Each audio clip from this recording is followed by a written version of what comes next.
बिस्मिल्लाहिर्रहमानिर्रहीम। अस्सलाम वालेकुम student, this is Mohammad Tayyab and you are watching my YouTube channel. Students, lecture number 5 आज start करने जा रहे हैं, क्लास 10 और चैप्टर नंबर 1 है। न्यू बुक जो आई है आपकी उसका, तो उसमें हमारे पास फर्स्ट जो टॉपिक है वो डिसजॉइंट सेट्स है। तो व्हाट इज़ डिसजॉइंट्स देख लेते हैं हम। डिसजॉइंट क्या है हमारे पास।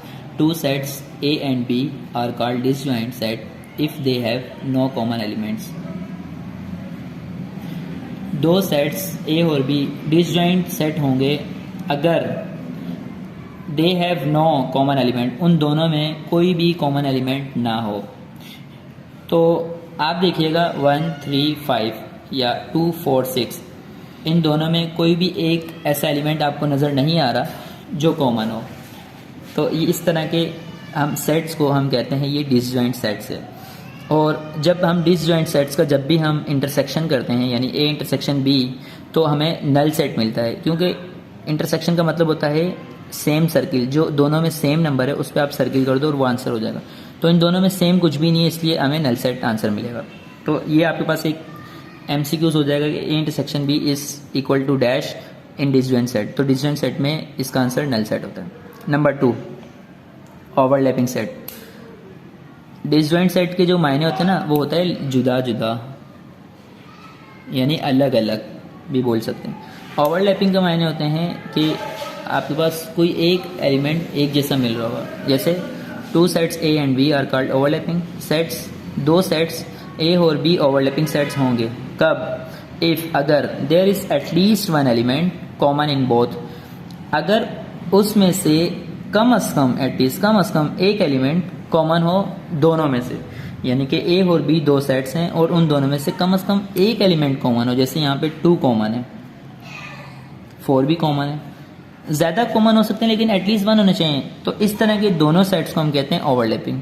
यहाँ तक बात क्लियर हो गई। आगे लिखा हुआ है more over neither of them is subset of other. लेकिन ये दोनों एक दूसरे के सबसेट कभी भी नहीं होंगे। नाइदर कभी भी नहीं होंगे ये दोनों एक दूसरे के सबसेट। अब यहाँ पर आपको सबसेट समझने की जरूरत है। सबसेट क्या होता है तो मैंने वैसे पहले समझा रखा है, एक बार फिर मैं रिपीट कर देता हूँ सबसेट क्या होता है। सबसेट की डेफिनेशन ये कि एक ऐसा सेट जिसके तमाम के तमाम एलिमेंट्स दूसरे सेट में मौजूद हो, तो हम कहेंगे वो सबसेट है दूसरे का। कैसे? फॉर एग्जांपल मैं ये कह रहा हूँ कि एक सेट ए है, 1, 2, 3, 4, 5, ये एक सेट है ए। एक सेट में बी ले रहा हूँ जिसके एलिमेंट है 2, 3, 4। तो अगर आप देखें जो बी सेट के एलिमेंट्स है वो सारे के सारे ए में मौजूद हैं, सारे ही मौजूद हैं ना। तो मैं कहूँगा बी जो है वो सब सेट हो जाएगा ए का। If all elements of B is in A, यानी कि तमाम एलिमेंट्स बी के ए में मौजूद हों, तो हम कहेंगे बी सबसेट है ए का। तो ये कह रहा है कि ओवरलैपिंग सेट में दोनों एक दूसरे के सबसेट नहीं होंगे। पहले में कह रहा है कि ए इज नॉट, ये नॉट को शो कर रहा है, A is not subset of B और B is not subset of A. दोनों एक दूसरे के सबसेट कभी भी नहीं होंगे। और एक बात कर रहा है कि A intersection B is not equal to null set. कैसे भाई? आप जब इंटरसेक्शन करोगे, इंटरसेक्शन का मतलब होता है कि दोनों सेट में कोई ना कोई कॉमन मिल रहा होगा आपको। आप कॉमन को सर्किल करोगे वही आपको आंसर मिल जाएगा। तो इसका मतलब ये कॉमन एक तो लाजमी मिलेगा। तो जब एक सेट कॉमन मिल जाएगा, एक एलिमेंट कॉमन मिल जाएगा, तो नल सेट इसका आंसर आ सकता है इंटरसेक्शन में, कभी भी नहीं आ सकता। इसका अगर मैं इंटरसेक्शन लूँ तो इसका आंसर 2, 4 आ रहा है। तो नल सेट अगर आ जाए तो वो ओवरलैपिंग ही नहीं होगा। ओवरलैपिंग कहते हैं किसको है कि सेट में एटलीस्ट वन एलिमेंट ऐसा होगा जो कॉमन होगा, लेकिन दोनों में से कोई भी एक दूसरे का सबसेट नहीं होगा। इट मीन्स दैट कि ए के जो तमाम एलिमेंट्स हैं वो सब के सब बी में आपको नजर नहीं आ रहे होंगे। देखो 1 और 3 ये इसमें नजर नहीं आ रहा। इसी तरह बी के तमाम एलिमेंट्स भी आपको ए में नजर नहीं आ रहे होंगे। आप देखिएगा 2, 4 तो नजर आ रहा है लेकिन 6, 8 नजर नहीं आ रहा। तो अगर कभी ऐसा हो जाए कि ए के सारे एलिमेंट इसमें नजर आ जाए या फिर बी के सारे एलिमेंट इसमें नजर आ जाए, तो आप कहोगे वो ओवरलैपिंग सेट नहीं है। क्लियर हो गया? तो दो बातें हमने सीखी, एक डिसजॉइंट सीखा जिसमें कोई कॉमन एलिमेंट नहीं होगा, एक ओवरलैपिंग सीखा जिसमें कोई एक एलिमेंट कॉमन होगा लेकिन दोनों एक दूसरे के सबसेट नहीं होंगे। अब बात नंबर 3 करते हैं। डेफिनेशन 3 है exhaustive sets. What is exhaustive set? If two sets A and B are subset of universal set then A and B are called exhaustive sets. आपको सबसे पहले यहाँ पे यूनिवर्सल सेट का पता होना चाहिए क्या होता है। फिर आपको कह रहा है कि दो सेट्स ए और बी सब सेट है यूनिवर्सल सेट के। अच्छा, मैं यहाँ पे लिख के बताता हूँ, आपको समझ में आ जाएगी बातें। एक यूनिवर्सल सेट है, मैं कह रहा हूँ ये एक यूनिवर्सल सेट है जो कि 1 2 3 4 5 यूनिवर्सल सेट को हम इन शॉर्ट ये कह सकते हैं कि वो तमाम सेट्स जो गिवन होते हैं उनमें सबसे बड़ा सेट होता है। एक सेट है ए, उसमें कुछ एलिमेंट है 1 2 3। एक सेट है बी, उसमें कुछ एलिमेंट है 2 3 4। अब देखिएगा ये कह रहा है कि ए और बी दोनों सब सेट हैं यूनिवर्सल सेट के। अच्छा ये देखिएगा, ए के तमाम एलिमेंट्स यूनिवर्सल में मौजूद हैं, 1 भी है 2 भी है 3 भी है। तो इसका मतलब ए जो है ये सब सेट हो गया यूनिवर्सल का, क्योंकि ए का हर एक एलिमेंट यूनिवर्सल में मौजूद है। सब सेट की डेफिनेशन ये होती है। अच्छा, अगर बी को देखो तो बी का जो 2 इसमें मौजूद है, 3 इसमें मौजूद है, 4 बी के तमाम एलिमेंट्स यू में मौजूद हैं। इसका मतलब बी सब सेट हो जाएगा यू का। तो इस तरह के दो सेट जो यू के सब सेट हो जाएं, तो ये दोनों जो ए और बी है ये हमारे पास कहलाते हैं एग्जॉस्टिव सेट्स। अब आपको क्लियर हो गया होगा। If two sets A and B are subset of universal set, अगर ए और बी दोनों सबसेट होंगे यूनिवर्सल सेट के, then A and B are called exhaustive set. तो ए और बी हमारे पास कहलाएगा एग्जॉस्टिव सेट। अब अगर आप मुझे एक बात बताएं, यूनियन में क्या करते हैं? यूनियन में तरतीब देते हैं, दोनों सेट में जितने भी एलिमेंट हो सबको एक साथ लिख देते हैं यूनियन में। अगर मैं इन दोनों का यूनियन करूं तो मेरे पास सब सेट आ जाए, यूनिवर्सल सेट आ जाएगा। ऐसा ही है, ए यूनियन बी जब भी करोगे ना तो आपको उस सूरत में सब यूनिवर्सल सेट मिलेगा। जैसे फर्ज करो, ये देखो ए एक सेट है बी एक सेट है, इन दोनों का जब आप यूनियन लोगे तो वो एक यूनिवर्सल देगा आपको। 1 2 3 4 5, ये देखो universal set. If A B and U universal, यानी कि ए और बी जो है ये इसके सब सेट हैं, then A and B are exhaustive sets because A union B is equal to universal. तो आप जब भी इन दोनों का यूनियन लोगे सेट ए और बी का, तो आपको हमेशा यूनिवर्सल सेट देंगे। लास्ट आपके पास है सेल्स। सेल्स बहुत आसान है। अगर आपको एग्जॉस्टिव समझ आ गया, डिसजॉइंट समझ आ गया, तो सेल्स भी आपको समझ में आ जाएगा। सेल कहता है कि if A and B are two non empty subset of universal set U, अगर दो सेट हैं ए और बी, वो नॉन एम्प्टी सेट हैं, यानी कि नॉन एम्प्टी का मतलब ये होता है कि उसमें कोई भी खाली सेट नहीं होगा, उसमें कोई ना कोई एलिमेंट जरूर होगा। नॉन एम्प्टी का ये मतलब होता है। तो यानी कि ये यही कह रहा है कि अगर ए और बी दोनों सबसेट हैं यू के, ये तो वही बात हो गई पहले वाली एग्जॉस्टिव वाली। कह रहा है कि then A and B are called cells. अगर ए और बी सबसेट हो जाएंगे यूनिवर्सल सेट के, तो कह रहा है ए और बी सेल्स हो जाएगा। लेकिन ये बात तो एग्जॉस्टिव में भी कही थी उसने कि ए और बी अगर सबसेट हो जाए यूनिवर्सल के तो ए और बी एग्जॉस्टिव हो जाएगा। लेकिन इसके सेल्स में ना आगे कंडीशन दे रहा है, कह रहा है कि if A and B are two non empty subset of universal set, अगर ए और बी दो नॉन एम्प्टी सेट हैं, सब सेट हैं यूनिवर्सल सेट के, तो ए और बी सेल्स हो जाएगा। आगे कह रहा है if they are disjoint as well as exhaustive set, कि अगर वो डिसजॉइंट भी हो और एग्जॉस्टिव भी हो तो उसको हम सेल्स कहेंगे। क्या मतलब हुआ इसका? देखिएगा यहां पर, इसको देखो, ए सबसेट है यू का, आपने बोला ठीक है। बी सबसेट है यू का, आपने बोला ठीक है। मैंने कहा ए और बी जो है एग्जॉस्टिव है, आपने कहा ठीक है। एग्जॉस्टिव समझ आ गया, एग्जॉस्टिव समझ आ गया। मेरा आपसे सवाल ये, क्या ये दोनों जो सेट है ए और बी, क्या ये डिसजॉइंट हैं? आप डिसजॉइंट में क्या देखते हो? दोनों में कॉमन एलिमेंट आप देख रहे हो, यहाँ भी 2 है, यहाँ भी 2 है, यहाँ भी 3, यहाँ भी 3, तो ये तो डिसजॉइंट है ही नहीं है। इसका मतलब ये एग्जॉस्टिव तो है लेकिन ये सेल नहीं है। सेल कैसे बनेगा देखिएगा। यूनिवर्सल का एक सेट है, मैं कह रहा हूँ यूनिवर्सल का जो सेट है वो 1 2 3 4 5 है, और ए का जो सेट है वो मैं कह रहा हूँ 1 3 5 है, और बी का मैं सेट कह रहा हूँ 2 और 4 है। आप मुझे एक बात बताइएगा, आप मुझे सिर्फ इतनी सी बात बता दें यहाँ पर कि क्या ए सबसेट है यूनिवर्सल का?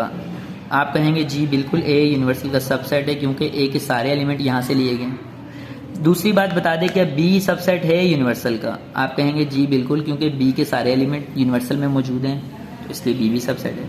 तो इसका मतलब ए और बी ये एग्जॉस्टिव हो गया। आपने कहा जी बिल्कुल ये एग्जॉस्टिव हो गया, एग्जॉस्टिव हो गया। सवाल नंबर 2, क्या ए और बी दोनों डिसजॉइंट सेट हैं? आपने चेक किया इसमें कोई कॉमन एलिमेंट है, 1 नहीं है, 3 नहीं है, 5 नहीं है, मतलब ये डिसजॉइंट है। आपने कहा जी बिल्कुल डिसजॉइंट है। मैंने कहा कि ऐसे दो सेट ए और बी, ऐसे दो सेट जो एग्जॉस्टिव बी हो और डिसजॉइंट बी हो, उस सेट को एक नया नाम देंगे, उस ए और बी को हम कहेंगे ये सेल है। तो आई थिंक अब आपको सेल समझ में आ गया होगा।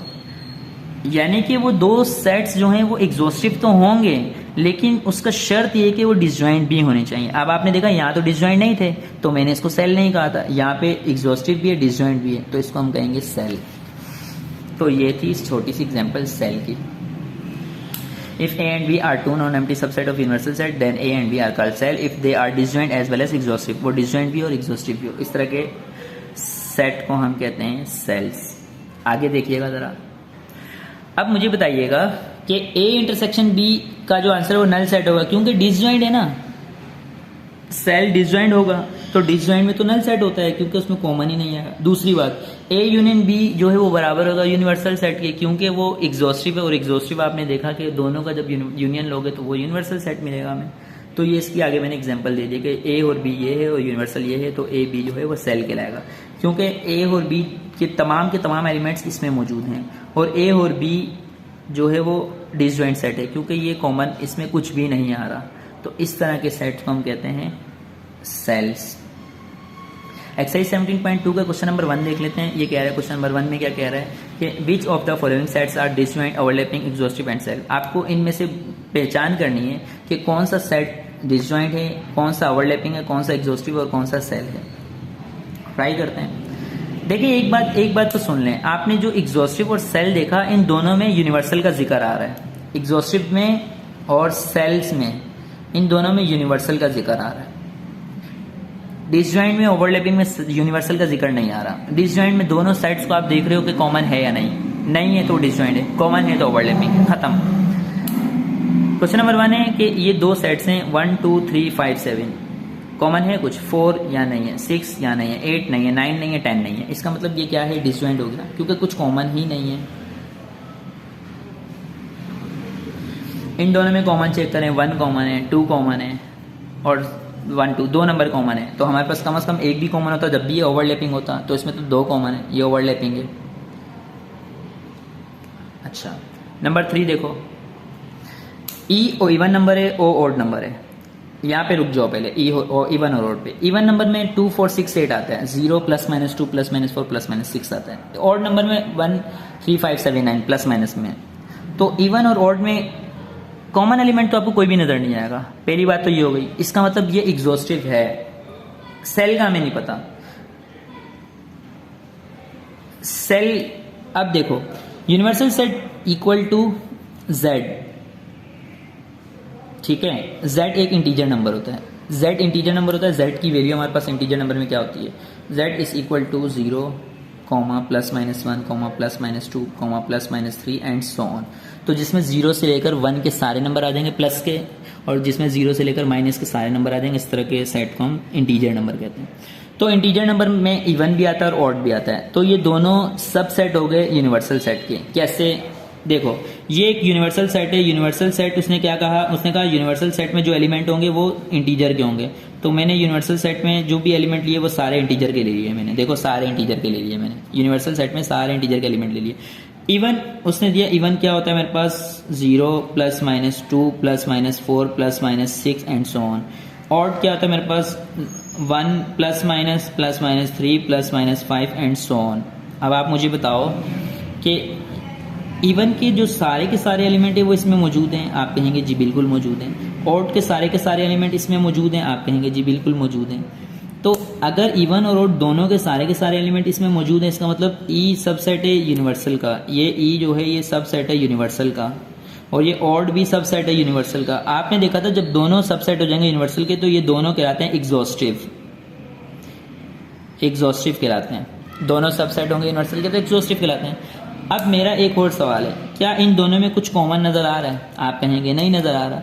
इसका मतलब ये एग्जॉस्टिव के साथ साथ डिसजॉइंट भी है। तो आप मुझे बताओ ऐसा नंबर जो डिसजॉइंट भी हो एग्जॉस्टिव भी हो उसको क्या कहते हैं? अभी हमने देखा उसको हम कहते हैं सेल्स। सेल्स डिसजॉइंट भी, एग्जॉस्टिव भी होते हैं और डिसजॉइंट भी होते हैं। अगर ये डिसजॉइंट नहीं होता तो फिर हम इसको एग्जॉस्टिव लिख देते।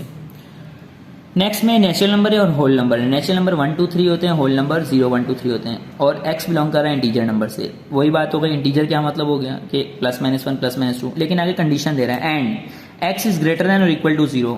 x इज ग्रेटर देन और इक्वल टू 0 का मतलब ये होगा कि 0 से ये बड़ा नंबर है और 0 खुद भी है, लेकिन छोटा नंबर नहीं है। 0 से अगर आप पीछे को जाओ तो माइनस में नंबर स्टार्ट हो जाएंगे, आगे को जाओ तो प्लस में हो जाएंगे। इसका मतलब इसमें सारे नंबर प्लस के हैं, माइनस तो कोई नंबर नहीं है। तो आप मुझे बताएं, नेचुरल नंबर 1 2 3 होता है, वो सारे के सारे इंटीजर में मौजूद है, बिल्कुल मौजूद है। होल नंबर 0 1 2 3 होता है, सारे के सारे यहाँ मौजूद है, बिल्कुल। इसका मतलब ये दोनों सबसेट हैं इसके। यहाँ तक बात क्लियर हो गई, ये दोनों। अच्छा, इससे हो सकता है इस तरह आप कंफ्यूज हो रहे हो, मुझे लग रहा है आप कंफ्यूज हो जाएंगे। मैं लिख रहा हूँ एक यूनिवर्सल का सेट। यूनिवर्सल का सेट उसने क्या कंडीशन दी, उसने कहा भाई ये बिलोंग कर रहा है इंटीजर से। इंटीजर होता है 0 +-1 +-2 +-3। x is greater than equal to 0। x की वैल्यू 0 से बड़ी होगी और बराबर होगी, तो इसका मतलब 0 1 2 3 4 5 एंड सो ऑन। ये यूनिवर्सल का सेट आ गया। नेचुरल नंबर का सेट आप जानते हैं, नेचुरल नंबर क्या होता है, 1 2 3 4 and so on. Whole number का सेट आप जानते हैं, होल नंबर क्या होता है, 0 1 2 3 4 एंड सो ऑन। आप मुझे बताएं कि ये नेचुरल नंबर जो है ये सबसेट है होल नंबर यूनिवर्सल का। आप बोलेंगे जी बिल्कुल है, क्योंकि इसके सारे एलिमेंट इसमें मौजूद है। क्या होल नंबर जो है ये सबसेट है यूनिवर्सल का? आप बोलेंगे बिल्कुल है, क्योंकि होल नंबर के सारे एलिमेंट यूनिवर्सल में मौजूद है। तो ये तो एग्जॉस्टिव हो गया। इस तरह के हम सेट को एग्जॉस्टिव कहते हैं। ये दोनों एग्जॉस्टिव हो गए। सवाल नंबर 2, क्या इन दोनों में कॉमन आ रहा है? 1 कॉमन आ रहा है, 2 कॉमन आ रहा है, सब कॉमन आ रहे हैं। इसका मतलब ये एग्जॉस्टिव होगा। अगर कॉमन नहीं आते तो सेल हो जाता, तो इसका मतलब ये सेट हमारे पास एग्जॉस्टिव है। लास्ट हमारे पास है रेशनल नंबर और इर्रेशनल नंबर। इन दोनों में याद रखिएगा कभी भी कोई कॉमन नहीं आता। रेशनल और इर्रेशनल में कॉमन नहीं होता कुछ भी। When universal set real number है, तो रियल नंबर में ये दोनों नंबर आते हैं। इसका मतलब ये एक सेल हो गया, क्योंकि इन दोनों में कुछ कॉमन नहीं आएगा तो ये डिसजॉइंट है, और ये दोनों इसके सबसेट है तो ये एग्जॉस्टिव होगा। और ऐसा सेट जो एग्जॉस्टिव और डिसजॉइंट भी उसको हम कहते हैं सेल्स। तो स्टूडेंट्स, आई होप आपको ये समझ में आ गया होगा। इंशाल्लाह मिलते हैं नेक्स्ट वीडियो में। अल्लाह हाफिज़।